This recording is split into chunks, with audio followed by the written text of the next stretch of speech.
wabarakatuh. Bismillahirrahmanirrahim. Alhamdulillahirabbil alamin.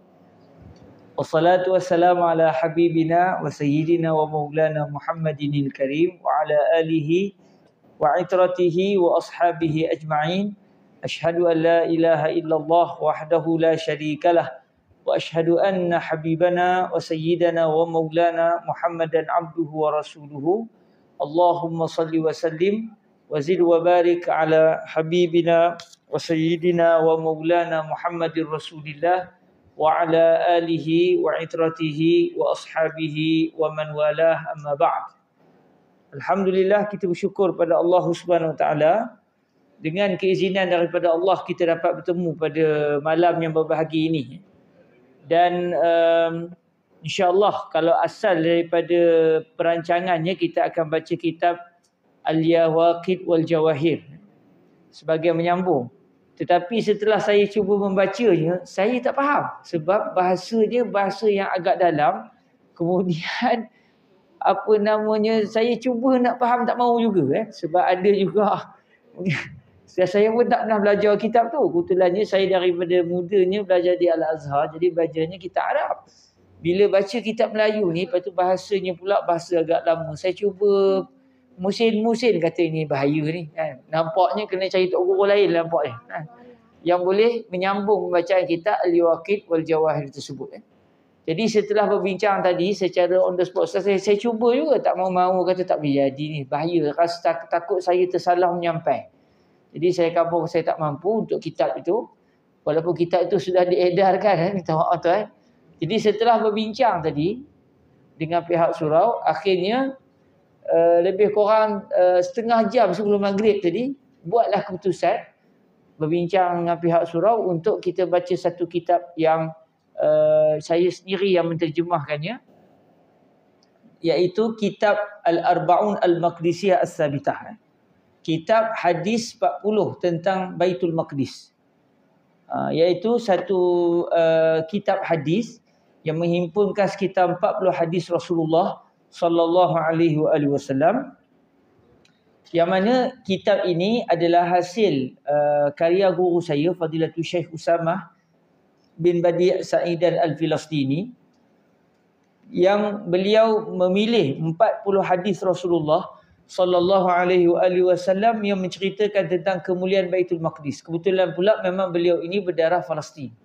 Maknanya beliau menceritakan tok beliau dihalau daripada Palestin, daripada satu tempat namanya Safad di Palestin. Datuknya dihalau daripada situ, dan akhirnya mereka terpaksa keluar daripada Palestin dan menjadi pelarian di Syria. Lalu guru saya pun lahir di Syria sebagai pelarian di Syria.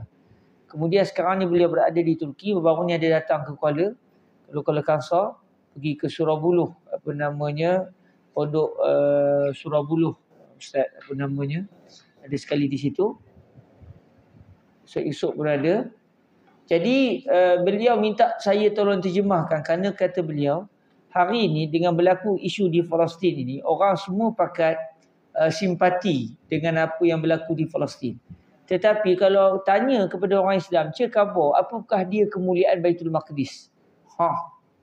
Tak terjawab kita ke tak? Apa dia kemuliaan Baitul Maqdis? Seolah-olah tak banyak sampai kepada kita maklumat berkaitan dengan Baitul Maqdis, yang mana perjuangan Palestin itu sendiri adalah kerana untuk membebaskan Al-Masjid Al-Aqsa. Maka atas dasar itulah akhirnya beliau telah membaca sekitar 500 buku berkaitan dengan Baitul Maqdis, dan beliau telah memilih 40 hadis Rasulullah sallallahu alaihi wasallam untuk disebarkan kepada masyarakat, dan beliau minta saya tolong terjemahnya. Jadi setelah berbincang tadi daripada cadangan AJK Surau sendiri, saya terlupa buku ni. Saya cadangkanlah buku-buku yang macam-macam. Kemudian pihak surau dapat tahu yang saya ada baca buku ni di Surau Buluh. Lalu dicadangkan untuk saya membaca buku ini. Jadi insya-Allah pertamanya saya nak minta maaf banyak. Saya cuba juga nak baca kitab Al-Yawaqit itu. Saya try tak boleh-boleh juga lah, sebab bahasanya, kendian lenggok bahasa tu saya mungkin tak biasa baca kitab Melayu gamaknya. Jadi saya agak tak biasa. Walaupun saya ada juga diminta untuk baca kitab Penawar Bagi Hati, tapi rasanya ayat Penawar Bagi Hati masih boleh saya faham. Tapi macam kitab Aliyah Waqid tu kena tanya orang yang pernah belajar kitab itu, supaya dapat dihalusi dan mungkinlah kalau ada yang boleh carikan sebagai ganti kitab itu sangat baik. Cuma saya sendiri tak mampu, saya minta maaf banyak. Dan insya-Allah pada hari ini kita akan membaca 40 hadis tentang Baitul Maqdis, dan semoga barakah kita membaca kitab ini, Allah memberikan kepada kita kefahaman tentang Baitul Maqdis, tentang Al-Masjid Al-Aqsa, dan semoga Allah Azza wa Jalla akan membebaskan Al-Aqsa biiznillah subhanahu wa ta'ala. InsyaAllah biiznillah subhanahu wa ta'ala. Dan kata guru saya Fadilatul Syekh Usamah bin Badi Sa'idan, antara orang yang dianggap berjuang ke arah Baitul Maqdis, ke arah pembebasan Al-Aqsa, adalah mereka yang membaca dan mempelajari tentang kemuliaan Al-Aqsa. Termasuk juga di kalangan orang yang dianggap berjuang untuk membebaskan Al-Aqsa. Cuma kita membebaskan Al-Aqsa dari sudut kefahaman. Maksudnya kita biar semua orang Islam tahu pentingnya kita mempertahankan Al-Masjid Al-Aqsa. Kata beliau kepada kami, pernah sekali wakil daripada Malaysia ketika dalam perbincangan tentang isu Baitul Maqdis, dulu pernah beliau cerita, ada salah seorang wakil daripada kerajaan Malaysia, cadangan dia, apa kata kita serahkan saja Al-Masjid Al-Aqsa itu kepada Zionis dan kita bina masjid baru. Maknanya, kata beliau, ada orang dia nampak isunya kerana masjid semata-mata. Dah kalau payah ada lagi masjid yang lain. Tetapi isunya Al-Masjid Al-Aqsa itu bukan sebarang masjid. Jadi kata beliau, ini menunjukkan ramai orang tak faham tentang kemuliaan Al-Masjid Al-Aqsa, sehingga masyarakat Palestin khususnya bermati-matian mengorbankan darah mereka untuk mempertahankan Al-Masjid Al-Aqsa. Jadi insya-Allah pada hari ini kita akan mulakan pembacaan kitab ini, dan saya minta maaf terpaksa bawa budak kecil ni. Menjerit-jerit, menangis-nangis. Baru saya tahu ada dua kumpulan yang menjadikan air mata sebagai senjata. Pertama wanita, yang kedua yang ni. Dia pula selalu tak jumpa saya. Saya asyik hilang je. Sekali tengok, asal dengar bunyi pintu, baba, dia takut babanya hilang. Jadi nak ngikut, menjerit-jerit. Itu yang saya terlambat sikit tadi ni, minta maaf. Dengan dia demam ni kalau ikut-ikutnya, tapi nak ngikut juga. Tapi insya-Allah saya minta moga-moga dia tak kacau saya. Kalau dia kacau, saya minta maaf, saya lari terus balik rumah. Baik, pada hari ini insya-Allah kita akan memulakan pembacaan kitab ini biiznillah subhanahu wa taala, dan kitab ini juga dibaca di di pondok di Surau Buluh, tak jauh daripada tuan-tuan lah. IGV istilahnya, IGV, Islamic Green Garden. Bahasa orang putih dulu kan. Tapi bahasa Melayunya kata masjid Surau Buluh. Okey, dan kami di sana sepatutnya hari ini saya baca kitab ni juga di sana, tapi tak dapat datang sebab yang ni demam, maknya mengajar, yang ayahnya mengajar malam, pagi tak mengajar. Terpaksalah saya yang menjaga si kecil ni. Jadi kalau di surau sana saya sudah masuk ke tajuk yang ke-37, nak khatam dah lah. Tapi di sini insya-Allah kita akan mulakan pada hari ini dengan hadis yang pertama, dengan niat moga-moga Allah memberikan kefahaman kepada kita yang lebih daripada yang lain, iaitu untuk kita dapat memahami tentang Al-Masjid Al-Aqsa biiznillah subhanahu wa ta'ala. Jadi marilah sebelum kita memulakan kitab ini, kita sama-sama membaca surah Al-Fatihah, dan kita mohon moga Allah sampaikan pahala bacaan Al-Fatihah kita kepada semua mereka yang telah berjuang untuk Al-Aqsa. Daripada dulu sampai sekarang, sampai yang akan datang. Dan hari ini kita juga melihat nyawa umat Islam begitu murah. Semata-mata kenapa? Kerana mereka mahu mempertahankan bumi Al-Aqsa.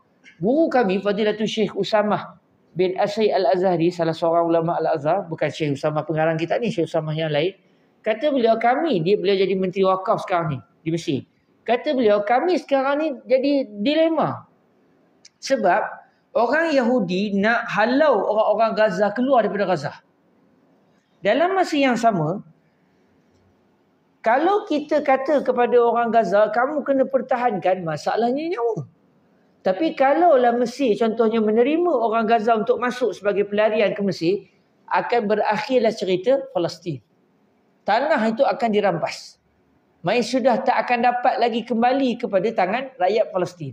Jadi kami tak kata Mesir, kata beliau sebagai Menteri Wakaf, macam kita Menteri Agama lah di Malaysia. Di antara dua keputusan ni, sama ada minta mereka bersabar tetapi tak terlepas Palestin. Sebab itulah keinginan Yahudi nak merampas tanah Palestin. Atau kita selamatkan mereka dengan bagi mereka masuk ke Mesir, menjadi rakyat Mesir contoh, dan habis dah cerita Palestin. Gaza akan menjadi tanah jajahan Israel seperti yang berlaku kepada Safad, berlaku ke Asqalan, berlaku ke beberapa tempat-tempat yang lain. Yang dulu kalau kita tengok peta Israel kecil. Kemudian makin besar, udahnya sikit berbenar dah tanah Palestin yang hari ini yang tidak dikuasai oleh Yahudi. Sebab itu perang Gaza ini berlaku kerana mereka nak merampas tanah Gaza setelah mereka berjaya merampas tanah Baitul Maqdis. Masjid Al-Aqsa hari ini di bawah di genggaman Yahudi. Lihat asal syadid, sangat menyedihkan. Asqalan, Safad, beberapa tempat-tempat yang lain. Akhirnya tinggal Gaza ya. Dan mereka nak halau orang Gaza supaya mereka dapat jajah seluruh bumi Palestin. Jadi sebab itulah isu ni sangat-sangat payah sebenarnya di antara nyawa dan juga kedaulatan negara Palestin itu sendiri. Dan moga-moga baca Al-Fatihah kita ini Allah sampaikan kepada semua para pejuang dan semoga Allah memberikan kemenangan yang segera berdasarkan kebijaksanaan Allah Azza wa Jal. Moga segeralah Palestin ini selesai dan selamat teman-teman kita yang bergada nyawa. Kalau tengok sial malam-malam nak tidur tak boleh dikacau dengan bomnya. Setiap malam tu bersedia untuk bila-bila akan bangun-bangun dah sampai ke syurga. Setiap malam begitu. Kita pula meroloh sampai tak terbangun subuh kadang-kadang tak. Sudah homak dah orang dah azan lama. Dema tidur tu dalam keadaan dah bersedia dah. Bila-bila masa saja kita akan kembali kepada Allah Azza wa Jalla. Moga sampai pahala Fatihah kita kepada semua para pejuang, semua para syuhada dari dulu sampai sekarang yang telah berjuang untuk membebaskan Al-Masjid Al-Aqsa. Al-Fatihah lahum. Auzubillahi minasyaitonir rajim. Bismillahirrahmanirrahim. Alhamdulillahi rabbil alamin. Ar-Rahmanir Rahim. Maliki yaumiddin. Iyyaka na'budu wa iyyaka nasta'in. Ihdinas siratal mustaqim. Siratal ladzina an'amta 'alaihim ghairil maghdubi 'alaihim waladdallin. Amin. Jadi tuan-tuan yang dirahmati Allah, insya-Allah hari ini kita akan masuk hadis yang pertama. Cuma dah kelang kelibut tadi saya tak sempat nak bawa buku yang ada kebetulan di rumah saya pun ada. Dengan saya pun dah terlupa berapa reganya apa semua. Dengan kelang kabut yang ni menjerit. Jadi insya-Allah kalau tuan-tuan nakkan buku ni adalah dalam rasanya dalam 20, 30 tu 40 rasanya ada di rumah saya. Yang mana dulu kami cetak sebab Syekh Usamah datang ke Malaysia. Dan Syekh Usamah bin Badi ada memberi kepada saya beberapa gambar sebagai hadiah beliau. Dan saya nak hantar, nak bagi ke tuan-tuan satu gambar. Mungkin dia nak buat frame ke apa tak. Sebagai orang kata apa, biar kita masuk ke surau ini, kita tak akan hilang daripada otak kita teringat ke Baitul Maqdis. Ini gambar Al-Masjid Al-Aqsa. Ini gambar Al-Masjid Al-Aqsa. Kecil lah, nanti boleh tengok. Mungkinlah surau nak buat frame ke apa. Pandai-pandai mengarahkan surau boleh kan. Okey. Dan biasanya orang akan faham Masjid Al-Aqsa iaitu masjid yang kubah kuning. Kubah kuning itulah Al-Masjid Al-Aqsa. Itu yang biasa difaham. Maknanya, kata beliau, sebenarnya ini adalah di antara perancangan Yahudi. Untuk orang Islam faham, Masjid Al-Aqsa adalah masjid yang berkubah kuning. Sebenarnya, Al-Masjid Al-Aqsa bukan semata-mata kubah kuning itu. Kubah kuning itu pun termasuk Masjid Al-Aqsa. Tapi Al-Masjid Al-Aqsa adalah seluruh kawasan yang berpetak merah dalam gambar ni. Kalau tuan-tuan tengok gambar ni dekat-dekat, dia ada masjid kuning ni, lepas tu ada kawasan merah 4 segi di sini. Jadi sebenarnya termasuklah masjid kuning ini dan juga termasuk masjid yang satu lagi ni. Dua masjid besar ini sebenarnya adalah termasuk di dalam lokasi Al-Masjid Al-Aqsa. Kerana Al-Masjid Al-Aqsa sebenarnya berpetak 4. Petak segi 4. Dan seluruh kawasan yang berada di dalam dinding kota ini, itu semuanya adalah lokasi Al-Masjid Al-Aqsa. Seluruhnya. Jadi pokok-pokok, orang berjalan sekitar sini, mana-mana bangunan yang ada dalam kawasan ini, sebenarnya seluruhnya adalah Al-Masjid Al-Aqsa. Kerana sebagaimana Kaabah bersegi 4, maka Al-Masjid Al-Aqsa juga sebenarnya bersegi 4. Kerana yang membina Kaabah dan membina Al-Masjid Al-Aqsa sebenarnya orang yang sama. Siapa tuan-tuan? Kita baca hadis yang pertama insya-Allah. Mustafa nak duduk gambar tak? Tak di sini. Ke dia nak berdiri? Nak gambar sini. Okey, kita baca hadis yang pertama. Hadis yang pertama dalam buku ini adalah didatangkan oleh beliau. Syekh Usamah meletakkan di bawah tajuk Fadailul Baitul Maqdis. Kemuliaan-kemuliaan Baitul Maqdis dan kelebihan-kelebihannya. Baik. Hadis yang pertama saya bacakan untuk hari ini. Al-Masjidil Aqsa ulal qiblatain. Ini kelebihan pertama. Kalau orang tanya, "Cik khabar kepada kami, apakah kelebihan yang ada pada Al-Masjid Al-Aqsa?" Kata beliau, Al-Masjid Al-Aqsa adalah kiblat yang mula-mula. Sebagaimana kita sayang kepada Kaabah kerana ia adalah kiblat salat kita.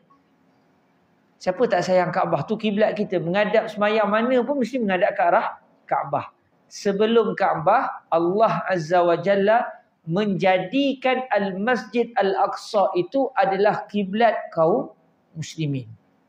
Sehingga tuan-tuan yang dirahmati Allah Subhanahu Wa Taala, kalau nak kira-kiranya, Nabi berdakwah di Mekah berapa tahun? 13 tahun.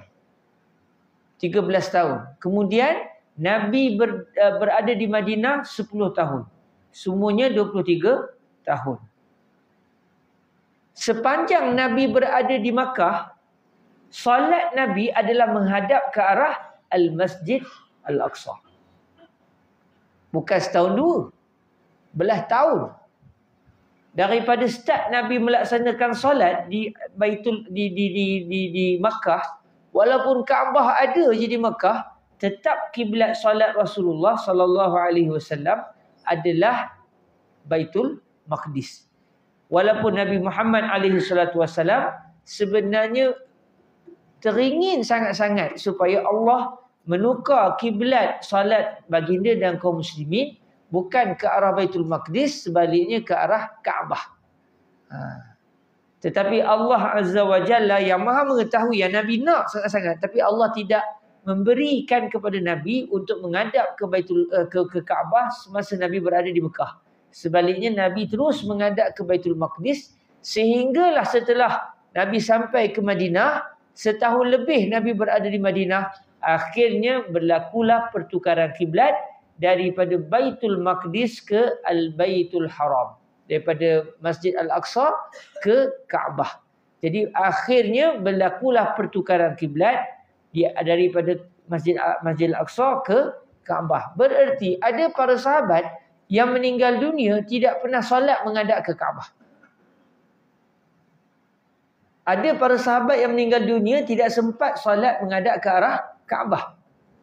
Sahabat-sahabat Nabi yang meninggal dunia semasa di Mekah, semua tak sembahyang menghadap ke Baitul Maqdis, semua tak menghadap ke Kaabah, semuanya menghadap ke Baitul Maqdis. Jadi sebagaimana kata Syekh Usamah kepada kami, sebagaimana orang Islam sangat kasih kepada Kaabah, sepatutnya kita juga mempunyai perasaan yang sama ke arah Baitul Maqdis. Kerana Allah telah menjadikan Kaabah itu kiblat kedua kepada kita. Dan kiblat yang mula-mula bagi orang Islam adalah Al-Masjid Al-Aqsa. Sedangkan kalau Allah nak tukar, boleh je. Daripada awal lagi, dan Nabi pun di Mekah. Elok dah ada Kaabah tu tak? Boleh je Kaabah terus menjadi kiblat mula-mula setelah Nabi disyariatkan melaksanakan solat. Tetapi Allah yang Maha mengetahui tidak mahu menjadikan terus Kaabah sebagai kiblat. Sebaliknya biar bertapak dalam hati orang Islam yang kiblat kita adalah Baitul Maqdis. Setelah itu barulah ditukar ke Kaabah Al-Musharrafah. Di sini dalam buku ini Syekh Usamah ada mendatangkan beberapa riwayat. Ada beberapa riwayat yang didatangkan di sini untuk menceritakan tentang Al-Masjid Al-Aqsa adalah masjid yang mula-mula dibina, masjid yang mula-mula menjadi kiblat kepada orang Islam. Kata beliau, qala Ibn Abbas radhiyallahu anhuma, kana Rasulullah sallallahu alaihi wasallam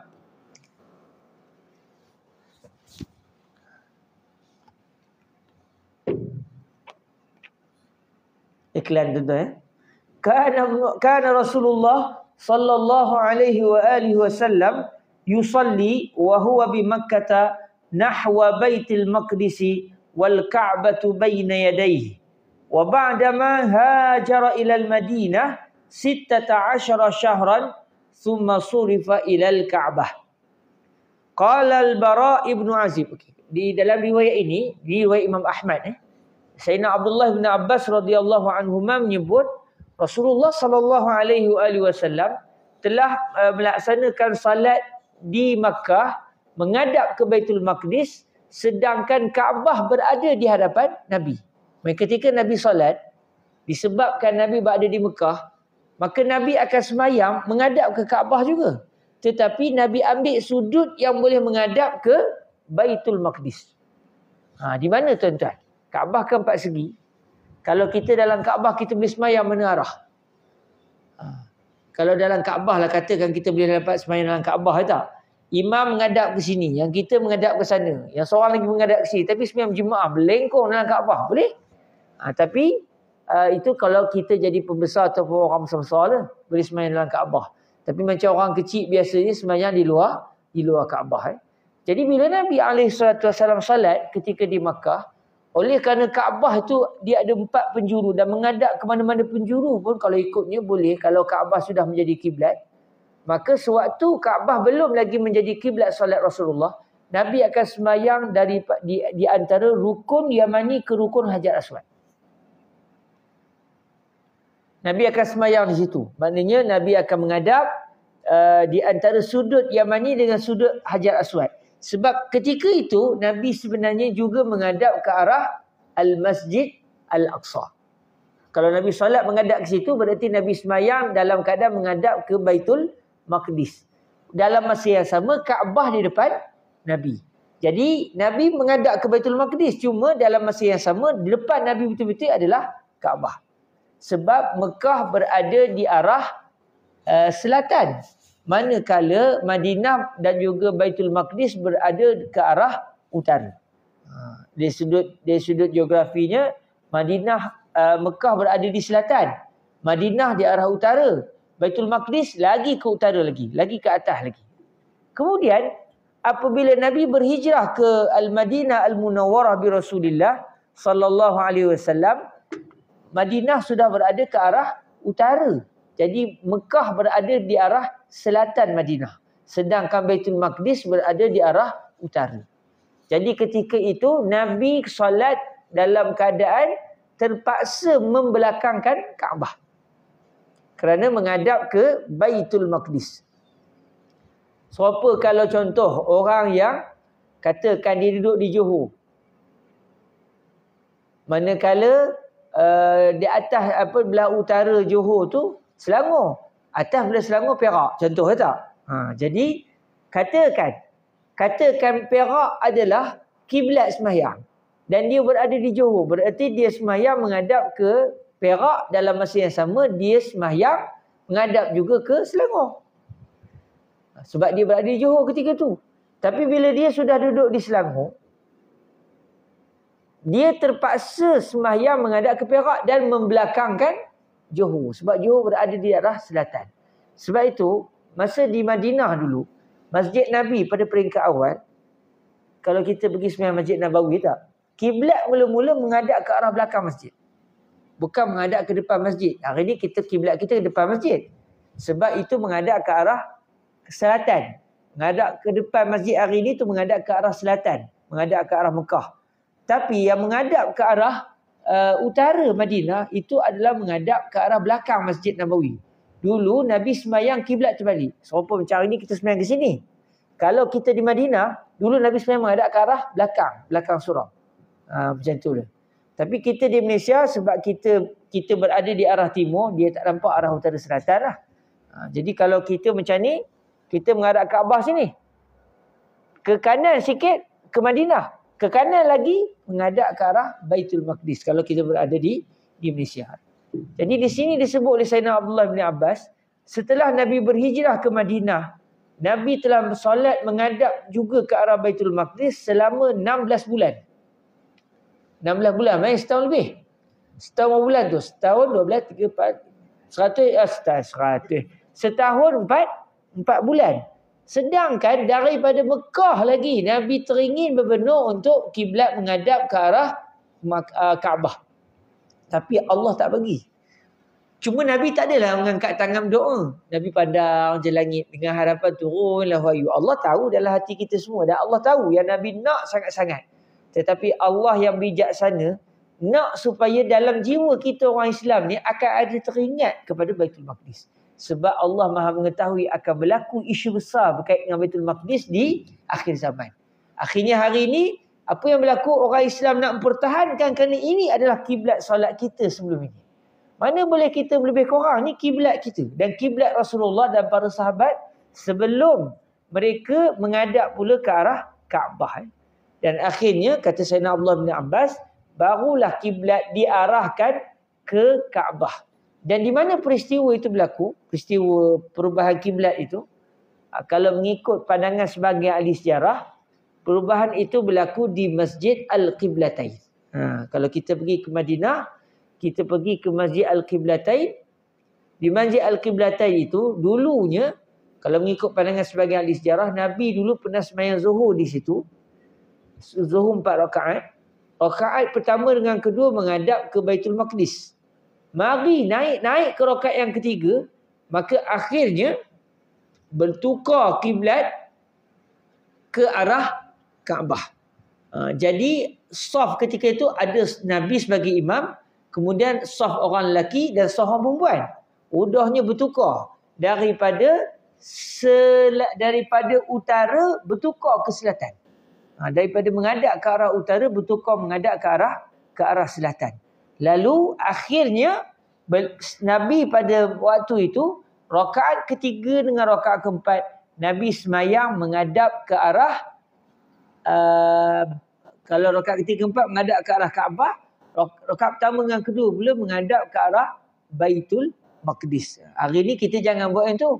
Semayang Isyak nanti 2 rakaat mula-mula kita menghadap ke Kaabah, rakaat ketiga keempat menghadap ke Baitul Maqdis. Batal semayang. Sebab kita hidup pada zaman kiblat kita udah Kaabah. Tapi Nabi pada peringkat awal dulu bertukar kiblat dan sah kerana masa rakaat pertama dengan kedua belum turun ayat lagi. Rakaat ketiga dan keempat sudah bertukar ke arah Kaabah.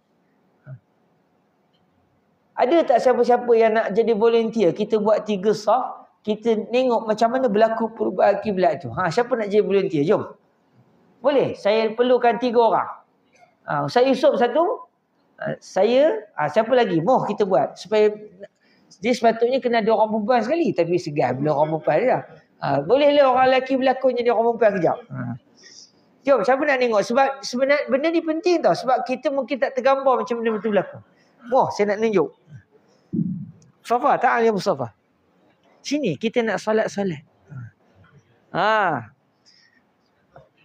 Okey. Boleh, mai sini. Siapa yang nak datang? Tuan Haji. Tuan Haji berlakon jadi lelaki ke perempuan? Lelaki. Buat rakaman? Boleh. Siapa nak berlakon jadi orang perempuan?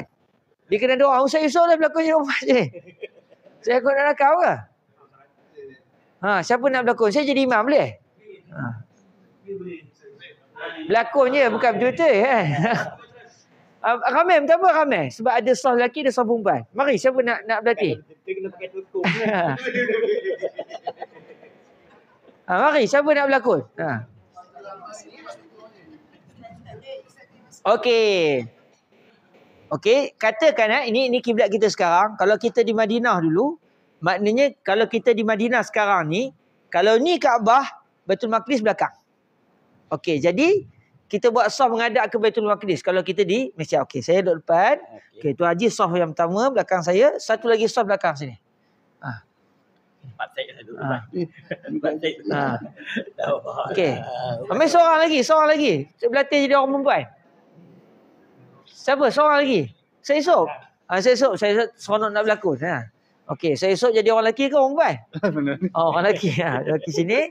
Orang perempuan sini. Ni orang perempuan ni. Okay. Kejap lah ya. Ya tak. Okey. Mana Musaffah? Musaffah kita sama-sama. Kita ada 2 imam. Okey, jadi sebagaimana biasa, sembahyang mesti menghadap ke arah kiblat. Jadi ada saf lelaki, ada saf perempuan. Saya pula sebagai imam contohnya. Jadi masa dalam peristiwa di Baitul Maqdis, Nabi pun sembahyang menghadap ke arah Baitul Maqdis. Kalau di Madinah, ke arah belakang masjid hari ini semua ke arah Baitul Maqdis. Jadi pada rakaat pertama, sembahyang Zuhur apa semua menghadap ke arah Baitul Maqdis. Yang kedua pun menghadap. Bila Nabi masuk ke rakaat yang ketiga, turun ayat qad nara taqalluba wajhika fis sama' falanuwalliyannaka qiblatan tardaha fawalli wajhaka syatral masjidil haram. Kami benar-benar telah melihat kamu sentiasa memandang ke langit wahai Nabi, lalu kami menukar kiblat kamu ke kiblat yang kamu suka, maka hadapkanlah wajahmu ke arah al-masjidil haram.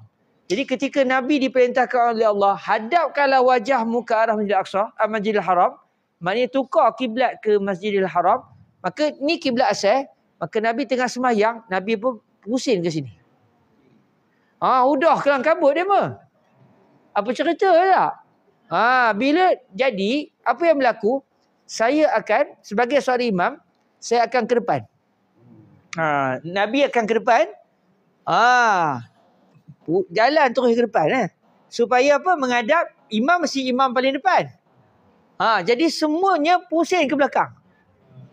Semuanya pusing ke belakang. Apa yang berlaku? Saf perempuan jadi tengah-tengah. Akhirnya orang perempuan ke arah belakang, orang lelaki ke depan. Orang perempuan ke belakang, orang lelaki ke depan. Supaya kembali saf saya, kemudian saf lelaki, kemudian saf perempuan. Begitulah secara asasnya berlaku pertukaran kiblat ketika di Masjid Al-Qiblatain. Terima kasih Tuan Syed dan juga semua. Jazakumullah khairan. Minta surau boleh tolong bagi hadiah kepada para pelakon. Ini seronok ke? Seronok. Okey.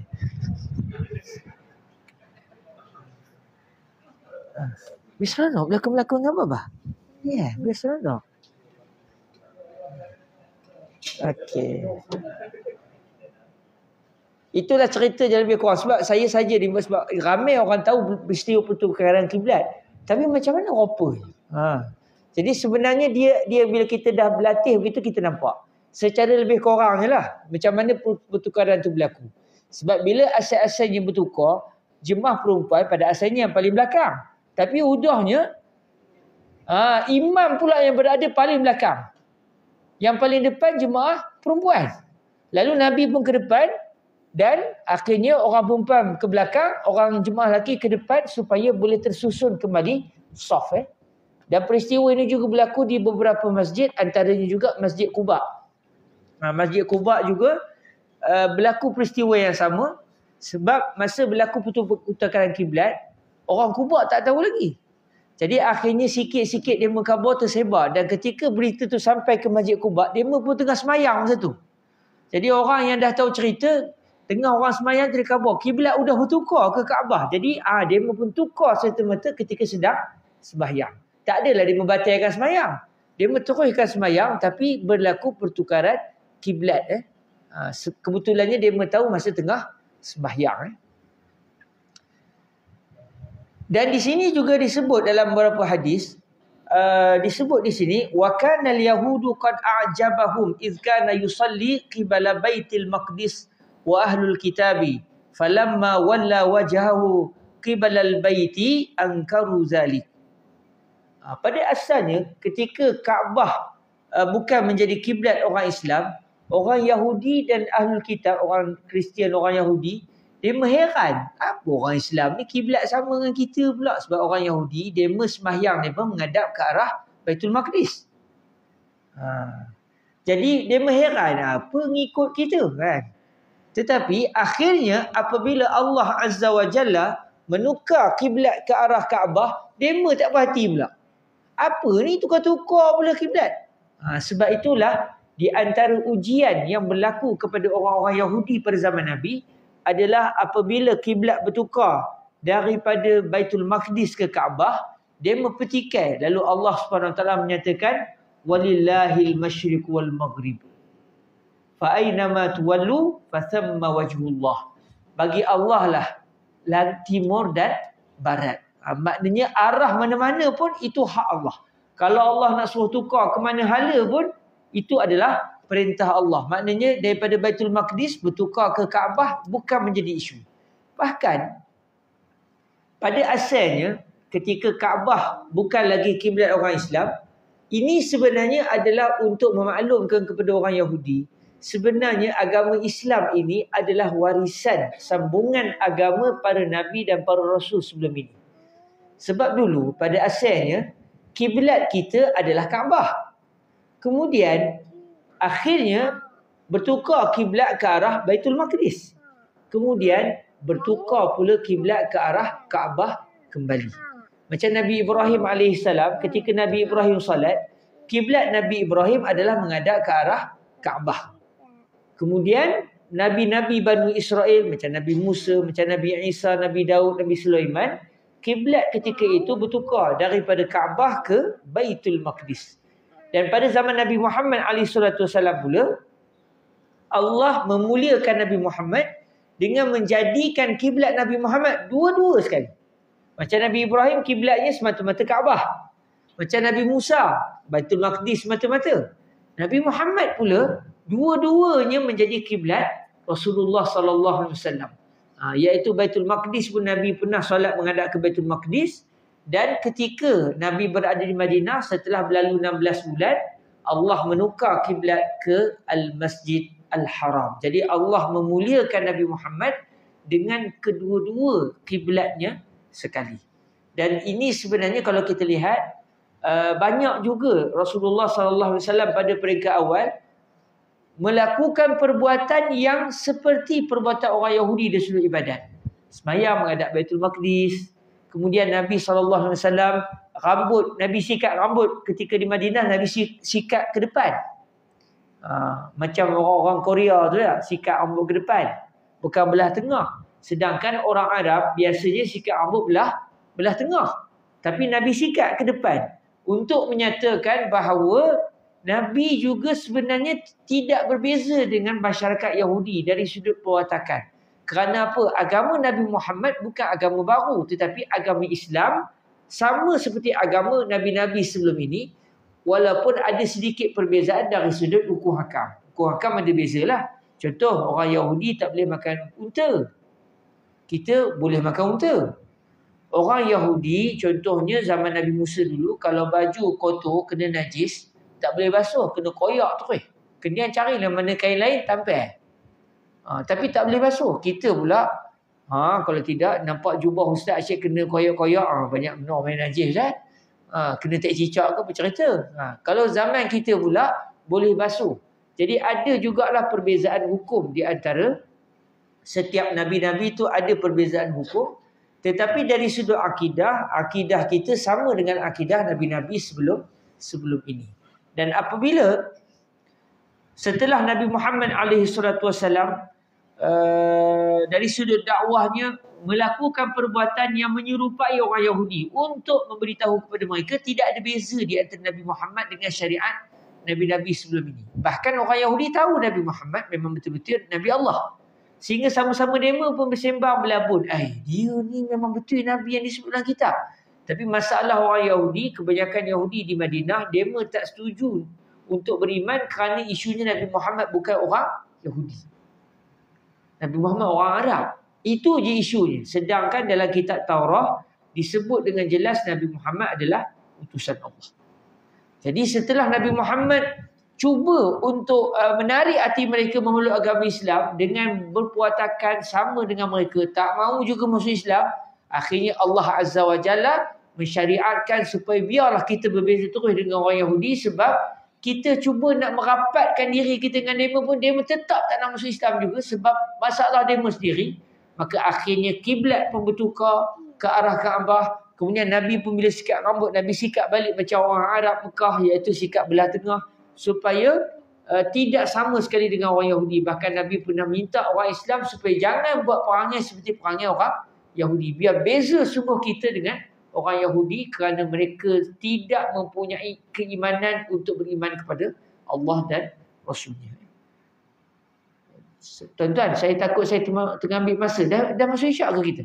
Kalau dah masuk isyak maklum kalau saya takut kalau dah masuk isyak bunyi, saya takut saya mengambil masa tuan-tuan, takut lagi kan tersedah Baitul Maqdis pukul 9 baru ustaz azan.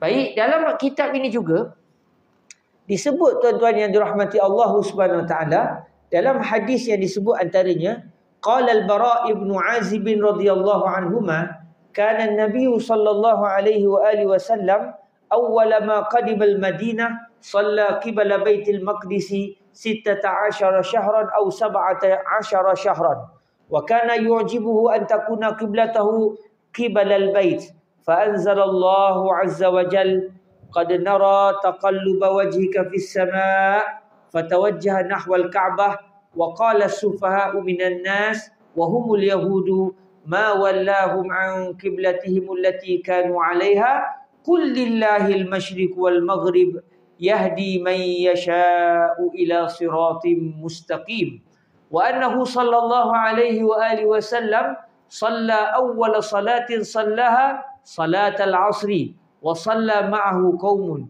fa kharaja rajulun mimman shalla ma'ahu famarra ala ahli masjidin wa hum raki'un faqala ashhadu billahi laqad sallaitu ma'a rasulillah sallallahu alaihi wa alihi wasallam qibala Makkah fadaru kama hum qibala al-bait. Di sini disebut bahawa sembahyang yang Nabi betul-betul menghadap ke Baitul Maqdis, solat yang betul-betul Nabi solat menghadap ke Kaabah adalah sembahyang asar. Sebab apa? Sembahyang zuhur sebelumnya itu setengahnya ke Baitul Maqdis, setengahnya ke Al-Masjid Al-Haram. Jadi sembahyang yang betul-betul yang mula-mula dalam hidup Nabi sembahyang menghadap ke Kaabah betul-betul adalah sembahyang asar. Setelah 16 bulan atau ada sebagian riwayat kata 17 bulan Nabi solat menghadap ke arah Baitul Maqdis setelah Nabi sampai ke Al-Madinah. Lalu di sini disebut ada satu orang lelaki yang telah sembahyang bersama-sama dengan Nabi menghadap ke Al-Masjidil Haram, iaitu di Masjid Quba. Maka setelah sembahyang itu, lelaki itu dia lalu ke tempat lain dan dia mendapati orang di tempat lain itu di Madinah besar. Jadi masa dia lalu ke satu tempat tu, dah masuk waktu. Kita azan dulu nanti kita sambung sikit.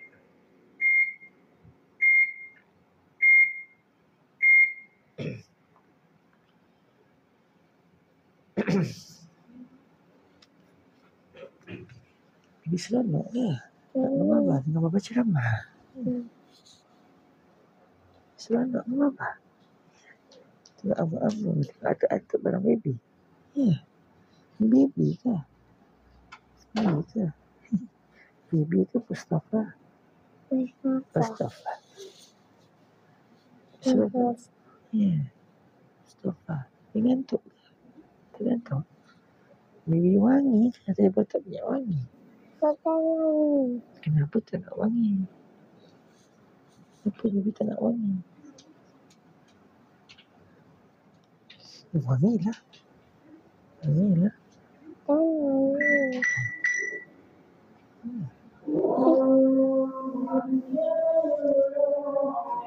Nak you. Tak nak you.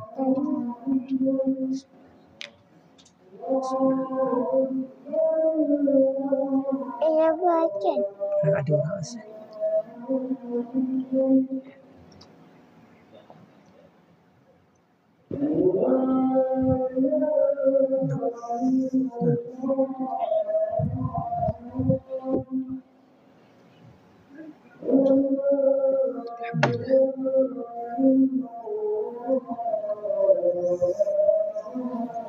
Atuk-atuk mimpi.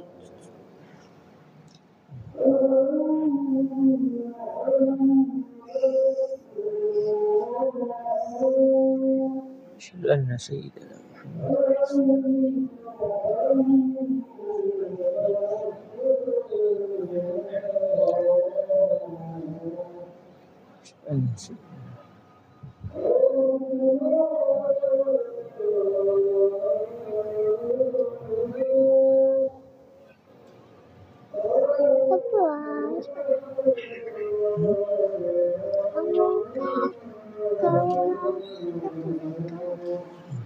Apa cakap?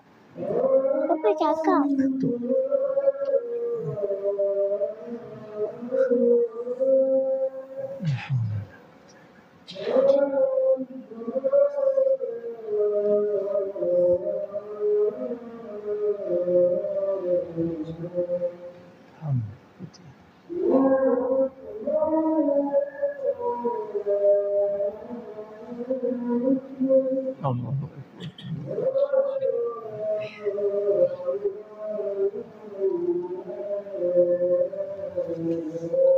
Ana asyhadu la ilaha illallah. Bismillah. Allahumma tutu azan.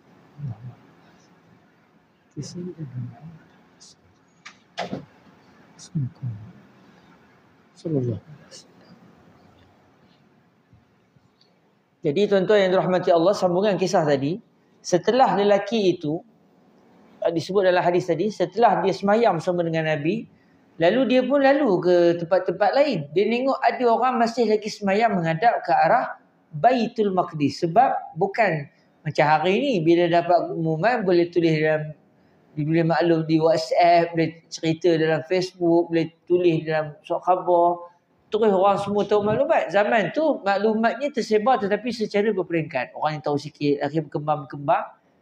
Contoh Masjid Quba, kata Masjid Quba esoknya baru tahu. Lambat. Nak sampai maklumat kepada semua orang di Madinah mengambil masa. Jadi apabila lelaki itu mendapati orang tengah sembahyang menghadap lagi ke Baitul Maqdis, lalu dia menyatakan, aku bersaksi bahawa aku telah melaksanakan salat bersama dengan Nabi Muhammad menghadap ke arah Kaabah. Sebut kepada demo yang tengah sembahyang. Lalu yang sedang sembahyang itu pun terus menukar kiblat mereka daripada Baitul Maqdis terus menghadap ke Kaabah Al-Musyarrafah. Jadi di sini kita dapat belajarlah bahawa peristiwa penukaran kiblat itu berlaku sewaktu Nabi berada di Madinah. Bahkan para sahabat sesama demo berbincang, apalah nasib Reza, orang yang sebelum ni sembahyang tak pernah menghadap ke Kaabah. Tuhan terima ke tidak sembahyang mereka? Lalu Allah menjelaskan yang Tuhan terima. Sebab ketika itu memang kiblat mereka menghadap ke arah Baitul Maqdis, belum lagi menghadap ke arah Kaabah. Dan bila kalau kita tengok cerita yang sahabat nak tadi tengah sembahyang boleh bersembang dengan orang yang tengah dia bersembang dengan orang yang sedang sembahyang, maka kata para ulama tak salah sebenarnya. Contoh kalau orang tengah sembahyang, kita maklumkan kepada dia maklumat. Contoh, kita nak tutup masjid yang dia sembahyang sunat tak panjang pula, tak habis-habis. Kita pun duduk tepi dia. Saya balik dulu, nanti dah habis nanti tutup lampu. Boleh? Jarang kita buat tu tak? Jadi dia macam mana? Dia angguk je. Batal ke sembahyang kalau angguk? Tak batal. Tapi kalau dia kata, yelah. Dia kata yelah, batal sembahyang. Sebab tu gamaknya kita tak berani buat gamaknya sebab takut yelah nanti awak tutup. Janganlah risau. Batal sembahyang kerana sudah bersembang. Tapi sekadar dia mengangguk itu tidak membatalkan sembahyang. Dan sebenarnya perkara ini penting juga. Sebab apa? Sebab kadang-kadang mungkin kita nak cepat, orang tu pula sedang sembahyang, kita nak maklumkan sesuatu. Jadi nak khabar macam mana? Caranya macam tu. Saya pernah menghadapi perkara ni bila kami belajar dengan Syekh Yusri bin Rusdi di Kahirah. Habis sembahyang, lepas beliau Syekh mengajar semua sembahyang sunat.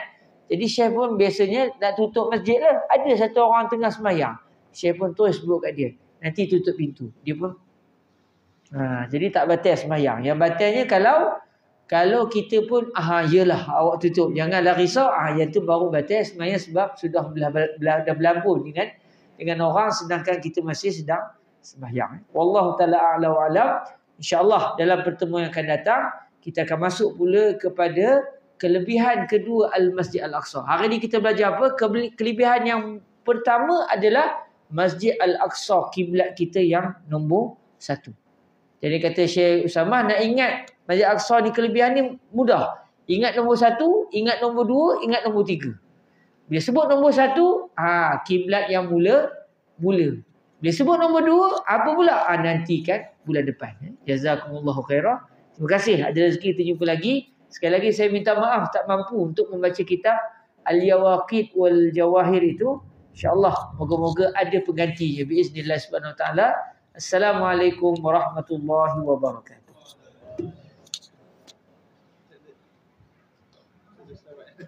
Kita tutup dengan sama-sama selawat tu pun. Allahumma salli afdala salatin ala as'adi makhluqatika sayyidina Muhammad wa ala alihi wa sahbihi wa sallim adada ma'lumatika wa midada kalimatika kullama ذكرك الذاكرون وغفل عن ذكره الغافلون اللهم صل أفضل صلاة على أسعد مخلوقاتك سيدنا محمد وعلى آله وصحبه وسلم عدد معلوماتك ومداد كلماتك كلما ذكرك الذاكرون عن ذكره الغافلون اللهم صل أفضل صلاة على أسعد مخلوقاتك سيدنا محمد وعلى آله وصحبه وسلم عدد معلوماتك ومداد كلماتك كلما ذكرك الذاكرون وغفل عن ذكره الغافلون سبحانك اللهم وبحمدك أشهد أن لا إله إلا أنت أستغفرك وأتوب إليك بسم الله الرحمن الرحيم والعصر إن الإنسان لفي خسر إلا الذين آمنوا وعملوا الصالحات وتواصوا بالحق وتواصوا بالصبر جزاكم الله خيرا السلام عليكم ورحمة الله وبركاته.